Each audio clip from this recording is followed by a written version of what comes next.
move on to the topic by Professor M. Jayaraman ji. Jayaraman ji is the Dean of Division of Yoga and Spirituality at the S. Vyasa Yoga University, Bengaluru. Earlier, he was the research head at Krishnamacharya Yoga Sansthanam, and he is known for his PhD work on Tantra Yuktis. The research methodology of India, people earlier used to ask whether there is any research methodology of the Vedic side on the Indian side. Because of Dr. Jayaraman's PhD and his workshops and talks on Tantra Yuktis, which is from, though it is from Ayurveda, it is applicable to all research methodology. He has been publicizing that. And he is also a poet. He is a great Sanskrit poet also. He writes wonderful poetry. And he has got wonderful yoga manuscript research to his credit. He has done, at INDICA, he used to be the yoga textual research in charge before moving to S. Vyasa. So Dr. Jayaraman is a multifaceted personality today. He is going to talk about the Upanishadic dialogue, setting the intellectual climate for Vedic debates. Over to you, Dr. Jayaraman. Thank you very much, Dr. Nagaraj Paturiji. Thank you very much for the invitation to be part of this wonderful symposium. I will commence with the Vedic prayer. Om Sahana Bhavatu Sahanau Bhunaktu Sah Virjankaravavahai Tejasvinavadhitamastu ma vidvishavahai. Om Shanti Shanti Shanti. So my pranams to the organizers and also my namaskarams to all the participants who have assembled here. So without much delay, I commence my presentation on Upanishadic conversations, setting the mental climate for Vedic Vada Parampara, Vedic debate. In my introduction, Professor Paturiji spoke about my passion, my work on Tantra Yukti, and my interest in Tantra Yukti, my work in Tantra Yukti is, again, it commenced from the Upanishads only. During my study of the Prasthana Traya in Veda Vijnana Gurukulam under Acharya Ramachandra Bhatt, Kotemane Ramachandra Bhattji. So the conversations of the Upanishads, they fascinated me. So I was fascinated by them. And then I got into the method of conveying knowledge. So that's when gradually I was led to Tantra Yukti, about which I will make a brief mention towards the end of my talk today. So I would like to define the objective of my talk, twofold objective. One is of the past and one is for the present. One is that we see that this symposia itself is titled as Vedic debate. So to present the Vedic origins of the Vada Parampara, which are a Vinimaya in the form of Vada, so that has its origins in the Vedas, to connect or to establish the Vedic connect itself. So that is the historical perspective, and also the very title is Vedic Vada Parampara. So an attempt is to connect that, kind of justify how we can say that this is a Vedic Vada Parampara, seeing references and resources and dialogues in the Upanishadic literature especially, which is also an integral part of the Vedic lore. So how that elements that inspired the later systematic emergence of Vedic Vada Parampara, how those Upanishadic dialogues and conversations, they inspired it. So that historical perspective, that is the first one. So for the past. And then, of course, there were so many great Vada Vidwans in later in other traditions, both in Nastika tradition, Dignaga, and then so on and so forth, Nagarjuna and others, they're there. But essentially, we see there are very clear origins to the discussion, debate, conversation, dialogue in the Vedic sources. Then that is to show glimpses of that, to see glimpses of that. That is one attempt. Second attempt is, of course, there is to explore how the mental climate or the intellectual climate of the Upanishads conveyed through the conversations can have some influence over the mental climate or the intellectual climate now, because the mental intellectual climate in our contemporary times is also undergoing some change. There is a perceived change, interest, emergence in the Indian knowledge systems. So just bringing forth these Upanishadic conversations and their mental climate, whether that climate will have some influence on the current changing hues of the current mental climate. So can that do something? So to explore that also, this talk attempts. So these are the historical and contemporary objectives that will be attempted to be realized through this talk. Now, when we come to the Taittiriya Samhita, we can see that there is a very clear desire that a debate or a scholar, there should, every youngster should be a scholar. So that desire was there. That is the urge in the Vedas that we see. There is this Vaidika Rashtra Gita, which is found both in Shukla Yajurveda and also in the Krishna Yajurveda, where we see Brahman Brahmano Brahmavachasi Jayatamasmin Rashtre Rajanya Ishabdya Shuro Maharatho Jayatam Dogdri Dhenurvodhan Advanashu Saptif Purandhiryosha Jishnu Ratheshtha Sabhe Yo Yuvasya Yajamanasya Viro Jayatam. So the Vaidika Rashtra Gita, wishing well-being, welfare, all this is there. In that, what is the prayer? Yuva, the youth, or the son, or the progeny of the Yajamana who is performing this yajna, let him be sabheya, sabhayogya. Let him be fit to present himself in any sabha, in any scholarly, learned gathering. That is the Vedic aspiration that we see.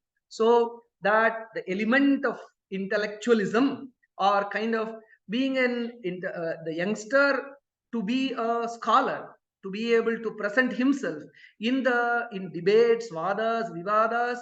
So that was the aspiration, so that some contribution from the youth for the advancement of knowledge through debates. So that was a prayer that was integrated as a Vaidika Rashtra Geetam, that formed an element of the Vaidika Rashtra Geetam, is fit to be noted at the beginning. So this shows the Vedic aspiration with relation to the debate, and that too for the youngster. Now here also the Vedas are very vast when we want to explore this. So let us focus on the Upanishad portion only.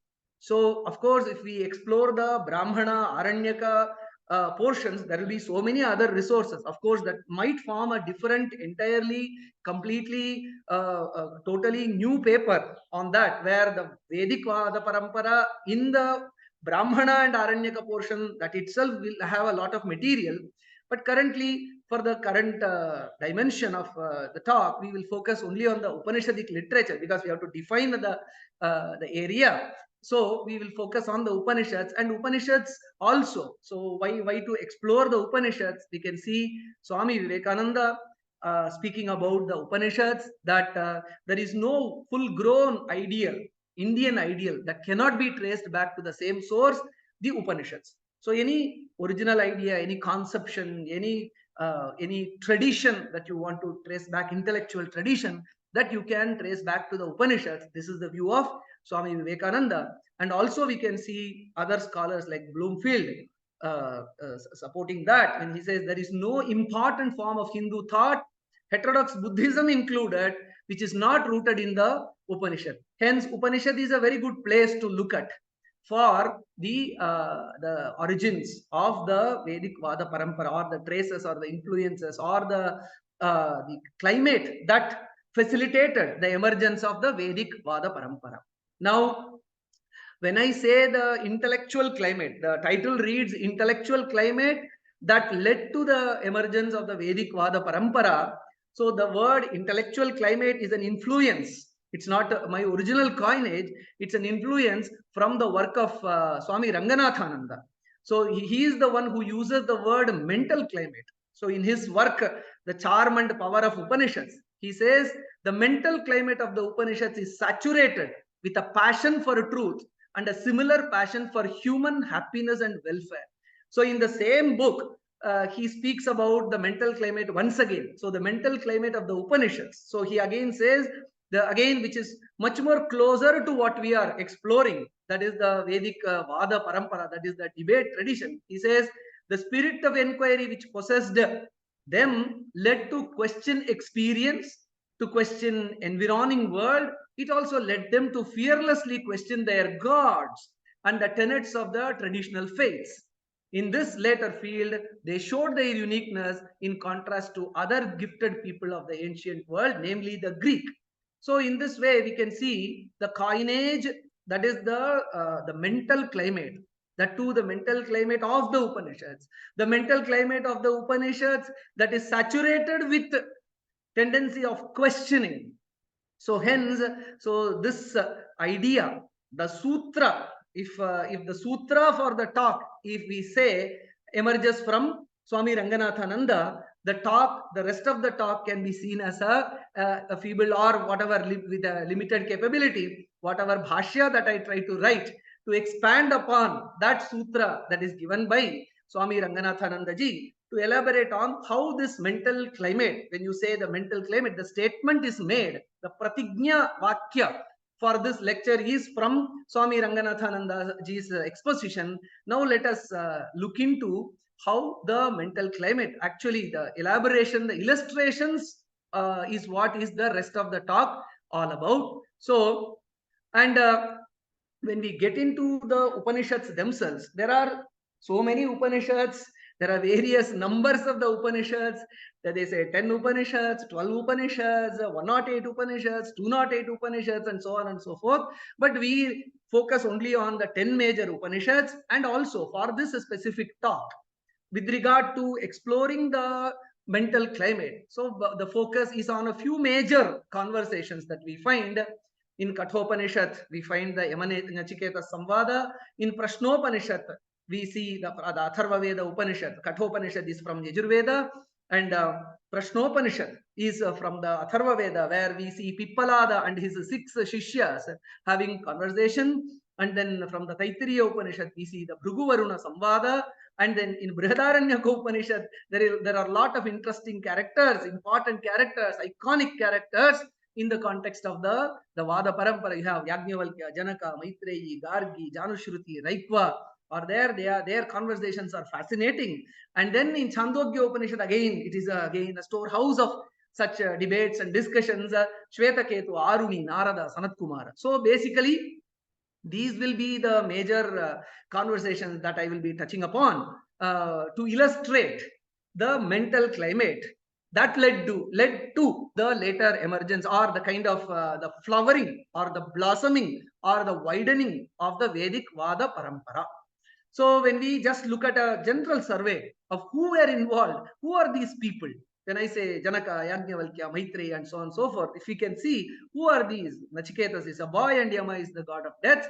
And then in regard to the Prashnopanishad, we see Pippalada is a very great learned sage, and the other Sukesha, Shaibya, Satyakam, all these people are themselves teachers and scholars. They have a conversation with the learned teacher. And then in the case of Bhrigu and Varuna, in Taittiriya and in Shvetaketu Aruni conversation in Chandogya, they are the father and the son having conversation. And in Yajnavalkya Maitreyi conversation, that is the husband and wife involved in the conversation. And then with regard to Janushruti and Raikva mentioned earlier, it is the king and the commoner. So hence, and then of course later in Janaka's Sabha, it is a assemblage of scholars. So in this way we can see it's not limited to a particular elite or something like that. The entire Upanishadic world, as represented through the references and dialogues, was involved in the pursuit of having conversations on very, very knowledgeable subjects. And then, so when we see all these conversations, we see even in a debate, there should be a Vadi, Prativadi, Paksha, Pratipaksha.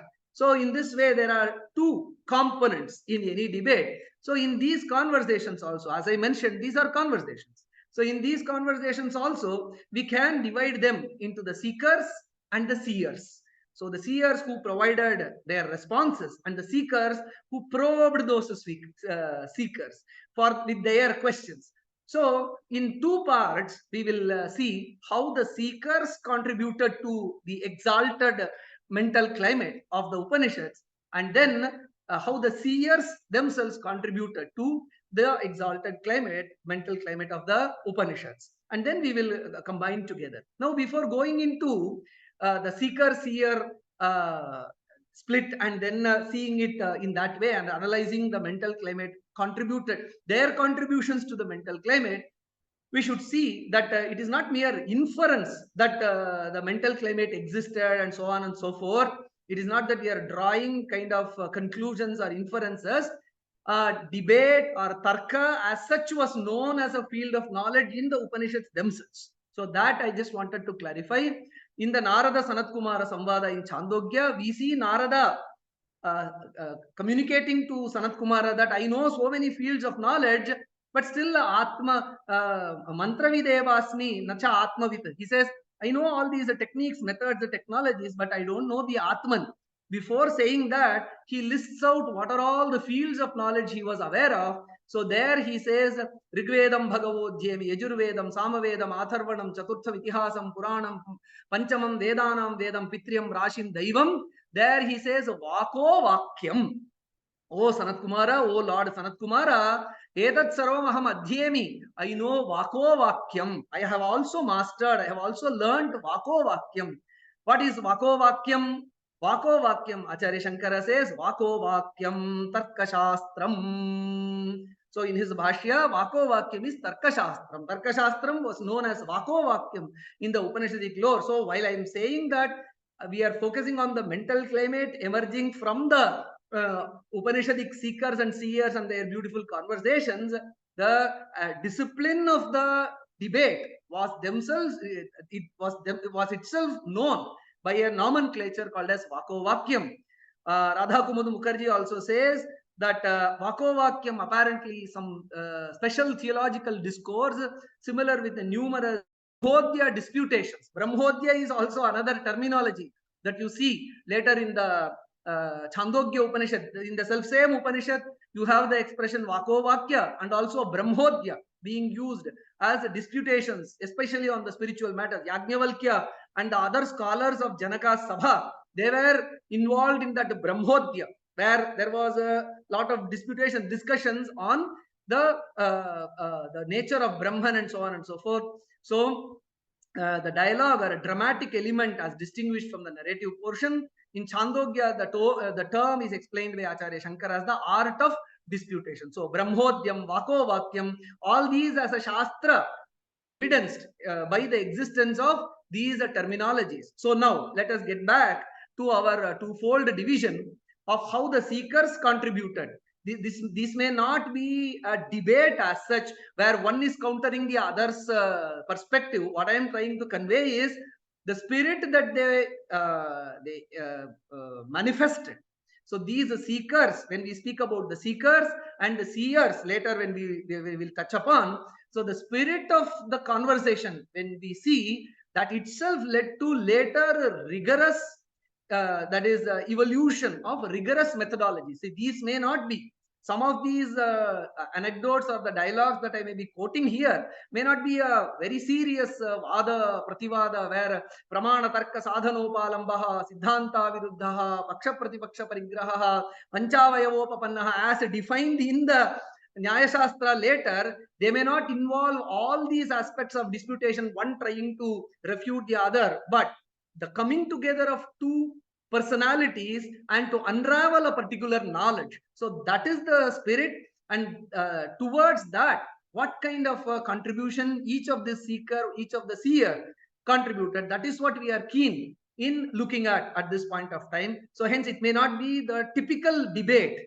where one wants to establish one's view. So that may not be there. So it will be a sincere seeking for knowledge. But that also has later led to the emergence of the science or the art and the perfection in the art of debating. Okay, now let us see how the seekers contributed to the mental climate. You can see in the seekers of this conversation, the seeker participant in these Upanishadic conversations, you can see their persistence, their non-lurability, and not being discouraged. See, all these are again qualities that are to be imbibed so that one can participate in debate without in a spirited manner. And then the questions of the seekers are probing, and then there is a restlessness in the mind of the seeker, and then there is a sincerity in seeking the answer, and then the seekers themselves are not tired by certain responses which may not be encouraging, and then you can see the seekers from the various strata of the society. So in this way, these are the aspects that we will see. With a few of them we can see illustrations of this. So we'll start with the most known conversation, very well known whenever we speak about the Upanishads. It is the Yamanachiketa Samvada. Even in the G.V. Iyer's movie on Shankaracharya, he says, or he portrays that Acharya Shankara himself was inspired by looking at this Nachiketa's Nataka in his village. So, and then he develops that kind of knowledge and dispassion and that. So that's how he has portrayed in his movie, if I remember it right. So in the Yamanachiketa Samvada, I'm just bringing the story in itself may be known to you, but in the context of the debate, the terminologies, the statements, the expressions, that is what matter more. Now, in this context, we can see that the two Nachiketas was not happy with the way his father was giving away alms, and so he persisted his father that he be given, so that all the papa that his father gained accrued because of giving away kind of weak and meek and tired cows, they be done away with. So father in his rage gives him to Yama, and then when he goes to Yama, he's a Nachiketas is a changed personality. So he asks three questions. First one is Shanta Sankalpa Sumana Yathasya. When I go back, he's very intelligent boy. He says, "Oh Lord Yama, when I go back, let my father be pacified." And then the second question is, he speaks about the Nachiketa Agni. So ya ishtaka yavatirva yathava. So how to place the ishtakas, how to do the Nachiketa Agni Chayanam. So that is his second question. And then the third question he puts, that is the significant question that starts out the entire discussion on the philosophical content of this Yamanachiketa's conversation, where we see Yeyam prete vichikitsa manushye अस्तीत्येके नायमस्तीति चैके एतद्विद्याम अनुशिष्टस्त्वयाहं वराणामेष वरस्तृतीयः. See, when a person dies, अस्तीत्येके नायमस्तीति चैके, there is a life after death. Some people say that there is life after death, some people say that it doesn't exist.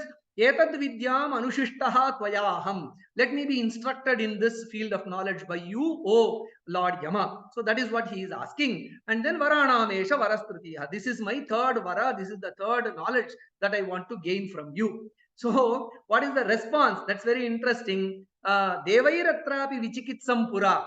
Nahi sugnyayam anuresha dharma. You are a small boy. Though he doesn't say it verbally that way, he says even the gods themselves, Yama says, see, you have asked this question, good, but even the gods themselves had raised this question. They had this doubt, but na sugnyayam, this is not to be known. It's very difficult to know. Anuresha dharmaha, this is a very subtle field of knowledge. You being a small boy, how can you be? So again, a kind of discouragement. He tries to test. Acharya Shankar also says that before giving such a adhyatma vidya, the student has to be tested. So his courage or not being disheartened is being tested. So anyam varam nachiketo vrinishva, ask something else. So this is the first strategy that Yama tries to remove him away from this question. To that, the response of Nachiketas is very important. He says he uses the same terminology, just that Yama uses. When he says Devairatrapi vichikitsitam, Nachiketas also says Devairatrapi vichikitsitam kila. He says, Devairatrapi vichikitsitam pura.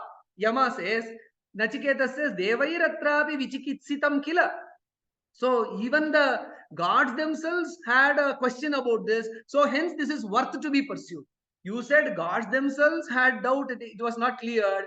He says, Nachiketa says, gods themselves have pursued this subject, hence it is worthwhile. So in this sense, rather than not getting distracted or kind of discouraged by Yama saying that this may be inaccessible to you, he turns the table on Yama and says that let me use this as a self-same tool to, of course, underline the importance of this vidya. So hence that seeker, Nachiketas, he doesn't get discouraged or not kind of deflated. So that is a very important contribution to the mental climate if one wants to infer from this. And then he also says that Vaktachasya Twadriganyo na labhya. So Nachiketas says to Yama that on this particular subject, the gods themselves had a question, and then there can be no better answerer to this question. Hence, I want the answer from you only. And so Yama doesn't stop at that. He says that okay, it may be accessible, inaccessible to you, subtle. Okay, the second line of approach that Yama uses to distract. One is to discourage, and then the second is to distract. He says, Shatayusha putra pautran vrinishwa bahun pashun hasti hiranyam ashwan bhumer mahadayatanam vrinishwa shatancha jiva sharado yavadichasi. So ask for 100 long life, 100 years of long life, putra, pautra, all those things. So here also Nachiketa says, na vitte na tarpaniyaha manushyaha. The human being should not be distracted by wealth and so on and so forth. So in this way, you can see the persistence, non-lurability, and also not getting discouraged by the questioning or discouraged by the seeker. So that's a very important quality if one has to stick on to the debate and continue to reach the knowledge. So that in that way, Nachiketas has contributed to the mental climate, which later emerged as the Vada Parampara. Then we can see that the next example. So the questions of the seekers, how were they? Were they frivolous questions? You can see that the seekers had done their homework before asking questions. So that itself is a very important thing. In any debate, what is important is the way one presents one's questions, one's objections. So that is also very important. For that, we can see in the Prashnopanishad, among the seekers, there is the third questioner who comes before sage Pippalada and says that Athahinam Kausalyascha Ashvalayanaha Papracha Bhagavan Kutayesha Prano Jayate Kathamayat Sharire Atmanam va pravibhajya katham pratisthate kenot kramate katham bahyam abhidatte katham adhyatmamiti. So he puts a series of questions. So series of question on, oh Lord Pippalada, oh teacher, tell me, how does the prana manifest? How does it enter into the body? How does it divide itself into the various functions? Pranapana, dhyana, udana, samana, katham pratisthate, how does it leave the body? And so on and so forth. And then where do we see its manifestation outside? In what way do we see its manifestation within the body?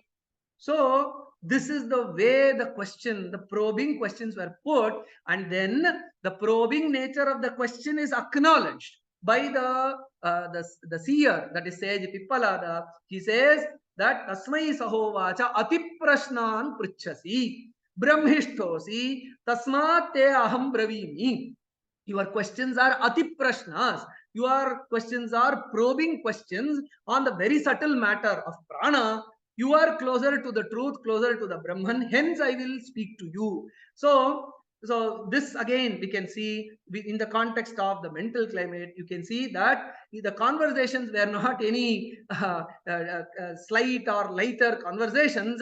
They were conversations which were endowed with seekers who had probing questions. This is what is later called by Sri Krishna in Bhagavad Gita as Pariprashna. If you want a classical illustration, Vedic illustration for Pariprashna, this is where you find the Vedic illustration for Pariprashna. This is Pariprashna as exhibited in the Upanishads themselves. Though the terminology Pariprashna comes later. So this can either be called as Pariprashna. Pariprashna in the sense exploring all the dimensions of the topic. It can also be the Atiprashna, as the Upanishad itself denotes this. So this is both Atiprashna and Pariprashna. Hence, these again, this preparation, this kind of an orientation, this kind of an urge that the seekers had, again further contributed to the mental climate. And then we can see that there is we can adduce so many other examples. I'll just give one more example from the seeker and then move to the seer perspective, because time is also to look into it. So the restlessness is also another important dimension. Restlessness towards getting the answers, to know the subject. Again, in debate, it is not just an act of exuberance. It's not mere vag vaikhari, exuberance of or expression of speech. Debate is a tool that should lead to the real knowledge. Vade vade jayate tattva bodha. So vada should lead to tattva bodha. For that, the important element is a restlessness. So that restlessness, that is also exhibited by the Upanishadic seers. When we again refer to the same Prashnopanishad, we see the last person to ask the question is Sukesha. Athahinam Sukesha Bharadwajah Papracha. Bhagavan Hiranyanaabha Kausalyo Rajaputraha Mamupetya Yenam Prashnam Apruchata. So we can see that before asking the question, Sukesha gives a background to his question. He is about to ask about the Shodasha Kala Purusha. The Purusha or the consciousness with 16 aspects. He is going to ask about that. Before that, he gives a background. What is this background? He says, I was in my ashrama, in my place. Sukesha says, I was in my ashrama. One Rajaputra, one Rajakumara, one prince came in his chariot and then asked that Shodasha Kala Purusham Vetha. Do you know the Purusha, the consciousness with 16 aspects? Then Tamaham Kumaram Abruvam. I told that prince, Naham Imam Veda. I do not know about what this Shodasha Kala Purusha means. Then he says that Tamaham Kumaram Abruvam Naham Imam Veda. I really do not know. It seems the Hiranyanabha was in disbelief that Sukesha does not know. Sukesha himself is a great teacher. He does not know. How can it happen? Then he stands in disbelief, this Hiranyanabha. Then he says, Sukesha admits, he is open to admit his ignorance. Yadyaham avedisham katham tena vaksham samulova esha parishusyati yonritam abhivadati. Oh, in the context of knowledge exchange, whoever knows an answer but does not reveal it, he will drive from the root. That is the ethical standards that the Upanishadic seers had. So hence, I really do not know. Then Satushnim Ratham Aruhya Pravavraja, that Rajakumara silently got into his chariot and went back. Tantva Prichami Kwasau Purushahiti. So this is the sentence which is very important here. Tantva, that Purusha about whom I was unable to answer to Hiranyanabha, I am asking about you. I am asking about that Shodasha Purusha to you, O sage Pippalada. In commenting upon this portion, Acharya Shankara says that Hridi Vijnayatvena Tam Purusham Tva Prichami. The commentary to this sentence we see Mama Hridi Vijnayatvena Shalyamiva Sthitam. This question, Sukesha says, which I was unable to answer, of Hiranyanabha's question, which I was unable to answer, that has stuck in my heart like a thorn. So unless we get rid of the thorn in the feet, we are restless, we are pained, we are kind of not at ease. So such unease, such restlessness was exhibited by the Upanishadic seers. It is such a restlessness which led to again a beautiful flowering of a beautiful system of debate in due course. And one more aspect before I go into the next part, so which I would like to say is the social strata does not matter. This has to be emphasized in this era where everything is seen in so much of divisions. Actually, we should have moved further where, but unfortunately, we see all the caste, social strata, and other things are much more discussed in these days. So, how was it in the mental climate or the intellectual climate? Did that matter at all? So the society, gender, all these strata, did that matter? We can see it didn't matter. Only the exploration of the knowledge was important. Other aspects were not at all given any importance, at least as expressed. At least we have this documentation in the form of the Upanishads, which cannot be ignored. So we can see there was one king in the described in the Chandogya Upanishad. Janushrutirihi pautrayanaha shraddhadeyaha bahudayi bahupatyaha asa. There was a king called Janushruti who was giving a lot of charity, who was feeding so many people, and he thinks that he is a great person. And of course, people also acknowledge him as a great person. He was lying down once thinking that, how good I am. So, but at the same time, he also overhears a couple of rishis in the form of birds conversing that, okay, this person has done something, but he is not beyond what Raikva has. So, tamuha paraha pratyuvacha kamvarayenam etat santa sayugvanamiva Raikvam atheti yonu katham sayugva Raikva iti. Who is this person? About him you have spoken as though he were like Raikva, the man of the cart. Of course, this Janushruti is a great person, but he is not comparable to the Raikva of the cart. So it's very interesting. Then Janushruti has a question: who is this Raikva?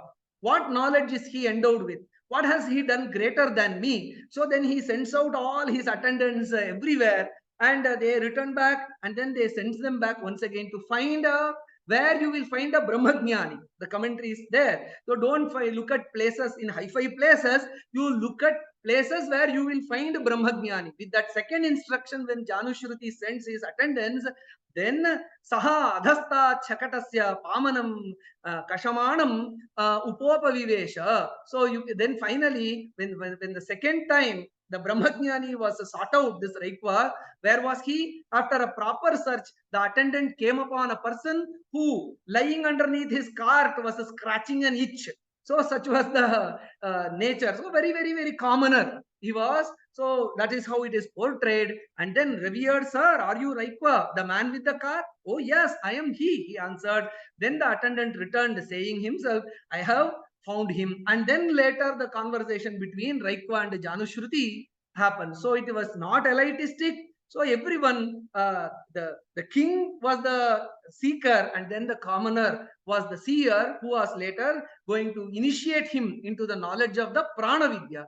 And later, of course, the gender aspect also, when we see that in the seekers, they contributed. So in again the Janaka's Sabha, in the great gathering of Janaka Sabha, Janaka wanted to know who is the best scholar in his gathering. So in this way, Yajnavalkya said, I want to take the 1,000 cows for the best scholar that you are offering. So then so many people asked questions to Janaka, and you have to see the confidence with which one Gargi, Vachaknavi, who was present, the way in which she put her, she was not just another participant or another debater who was asking a question. See the way in which, with confidence, she puts the question. Atha Vachaknavi uvacha Brahmana Bhagavanto Hantahamimam Dvau Prashnau Prakshyami Tauchen me Vakshati Navaijatu Yushmakamimam Kaschit Brahmodyam Jete Pricha Gargiti. So how does Gargi, what is the tone and tenor of Gargi's question? Before asking the question, she says, the daughter of Vachaknu said, Venerable Brahmins, I shall ask him 2 questions. I shall ask Yajnavalkya 2 questions. If he answers me, then none of you can defeat him in discussing Brahman. So such was her confidence, such was her questioning mind that was there. So hence these gender, social state, all these did not matter in the pursuit of knowledge, in the pursuit of conversation, as we can see in the Upanishadic seekers. So many more people were there. There was Pathya Swasti and so many other people who were there, who were all from all aspects of the society, were part of this contributing to the very favorable mental climate, intellectual climate that was the fountainhead for so many other systems of knowledge. So in the same way, just like the seekers contributed a lot to this mental climate, you also see the seers. I don't think I have time to go into the details of this.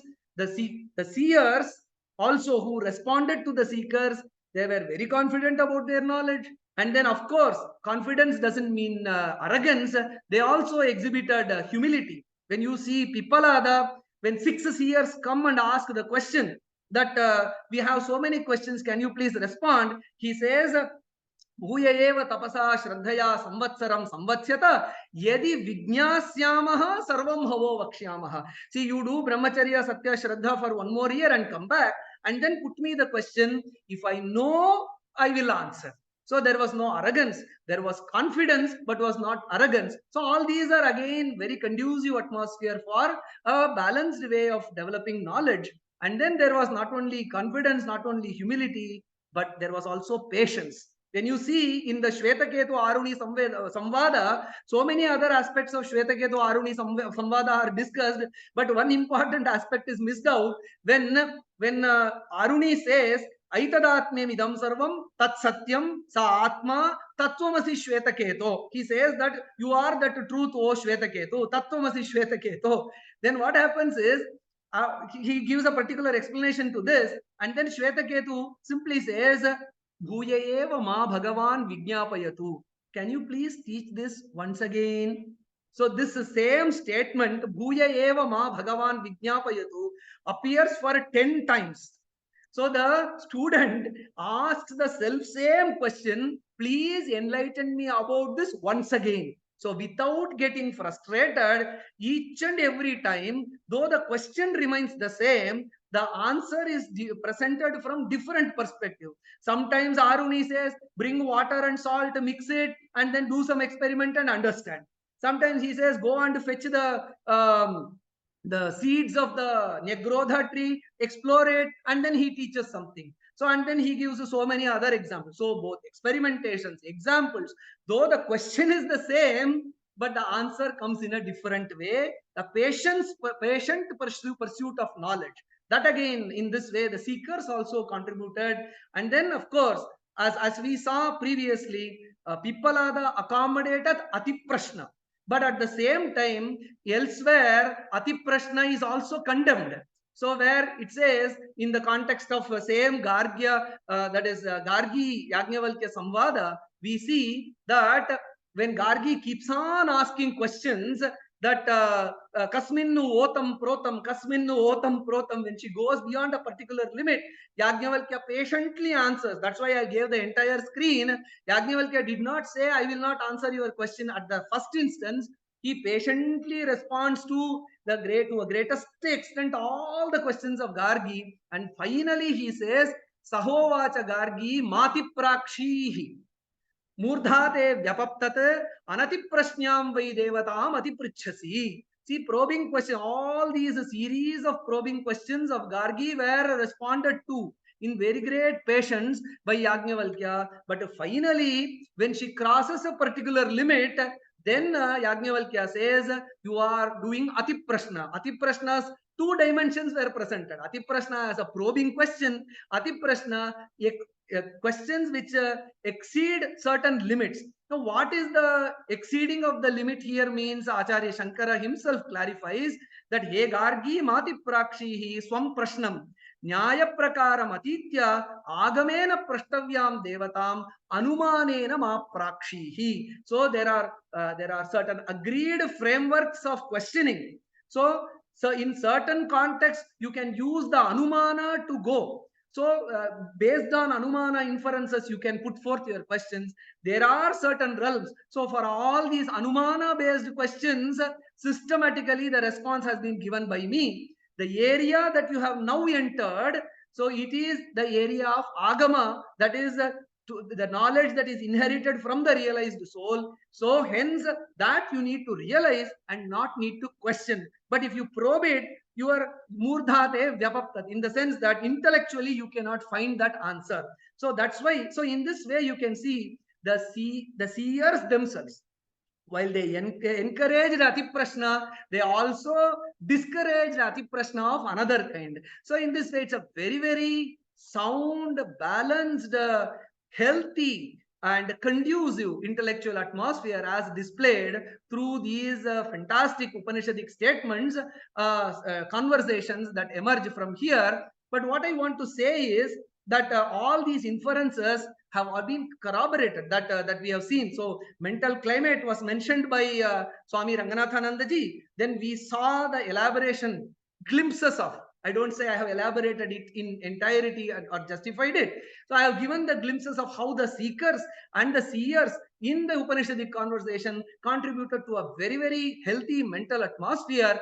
And again, to substantiate it further in the work called History of Indian Logic by Satish Chandra Vidyabhushana, he also corroborates to the view the theory of reason, the Hetu Vidya, which formed an important subject of Anvikshiki, grew out of debates in councils of learned men. Councils, the aforementioned ones which are referred to. So in Chandogya, in Brihadaranyaka Upanishad, there are reference to such councils for the discussion of metaphysical subjects and so on and so forth. Of course, these were the breeding grounds from where the Vada Parampara emerged.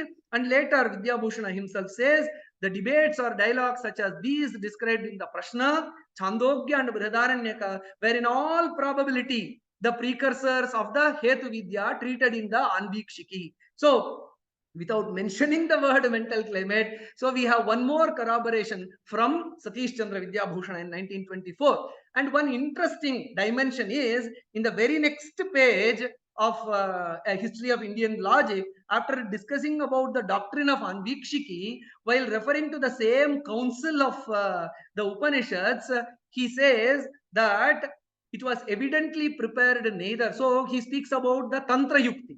So he says, Satish Chandra Vidyabhushana says, it was evidently prepared about the Tantra Yukti. He says that it was evidently prepared neither by Kautilya nor by the authors of the two Samhitas, but by a person or persons who wanted to establish debates on a scientific basis.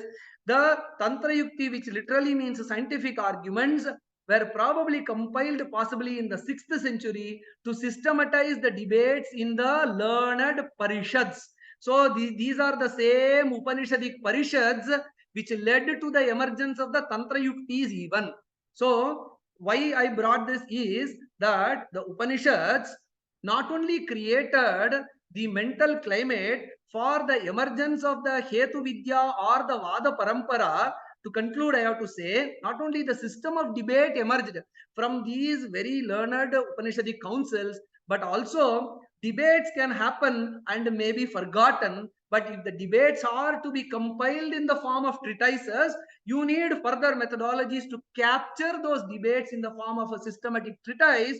So these, according to Vidyabhushana, we can see that these Upanishadic councils, as represented the Upanishadic councils or the Parishads or the dialogues therein, not only were the sources of the debates, they were also were the sources of Tantra Yukti, whereby the knowledge generated in the debates are captured in the form of treatise so that it is made available for future generations even.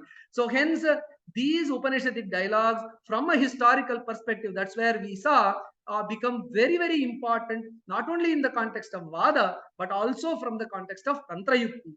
And then, of course, I'm just concluding. So the historical significance of Tantra, the Upanishadic conversations have been brought out, and for the contemporary society also, where again we see the revival of IKS, these can be Nachiketas, Maitreyi, Gargi, one can explore more and then imbibe their spirit of their desire to unravel the knowledge. What happened is that getting into the current education system, the colonial education system, we are still struggling to come out of that. The 75 years of that influence is there. To shake off that influence and to think anew, we have to connect back to these inspiring, these thought kind of these knowledge centric and those characters who doesn't consider any other factor, who are restless for knowledge, like Nachiketas, Maitreyi, Gargi, Pippalada. We need to get inspired by once again by these characters, so that the revival of IKS can happen both in the letter and the spirit. So these are the ideas that I wanted to convey through this presentation. I thank the organizers for the opportunity.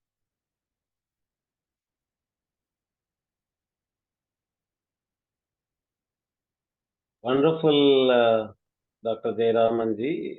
very eloquent as always, and that added many new values to the discussion, and a wonderful historical point also.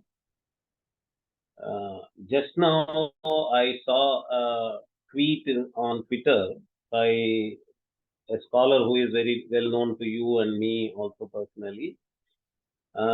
He was asking whether the word Vedic debate itself is correct or not. Your historical point that it is actually Vedic, debates are Vedic, made a wonderful point with substantiation. They are Vedic because they have their roots in the Vedic culture, is your wonderful argument. And the Rashtra Gita mantra that you quoted in the very beginning, that is the one I keep quoting everywhere, that wish for a young person, an issue in the family, who is capable of debates and without stage fear and all that, that shows the emphasis on debates in the Rigvedic times itself. And I'm going to continue after you, and I was going to mention an Atharvana Veda mantra where there is a prayer for Vada Vijaya. And you have quoted the Upanishadic debate. Actually, these scholars who tweeted on the Twitter just now, probably they are not aware that there is a classification of debates as Greek debates. And the Western culture and the entire Western society traces its origin of their debates to the Greek debate. And they have no hesitation in using words like Western debates or Greek debates or thing like that. And when they talk about Indic debates, there are books on Buddhist debates. There is a book available on Google Preview also. There is a whole book on Asiatic debating technique, and that focuses mostly, not mostly, it is all about Buddhist debates only. So if you have a Buddhist debate within Indic debate, Ketu Ramchandra Shekharji is going to use the word Dharmic debate. Within Dharmic debates, you may have Vedic debates, Buddhist debates, and Jain debates. So Vedic there is actually a good category, a very good valid categorization. So wonderful. It's a coincidence that exactly at the time the tweet was being made, you were defending the word Vedic by giving wonderful substantiation from Rigveda and the Upanishadic debates, and you covered the social aspects also, gender aspects also. That was really a wonderful addition of value. Thank you very much.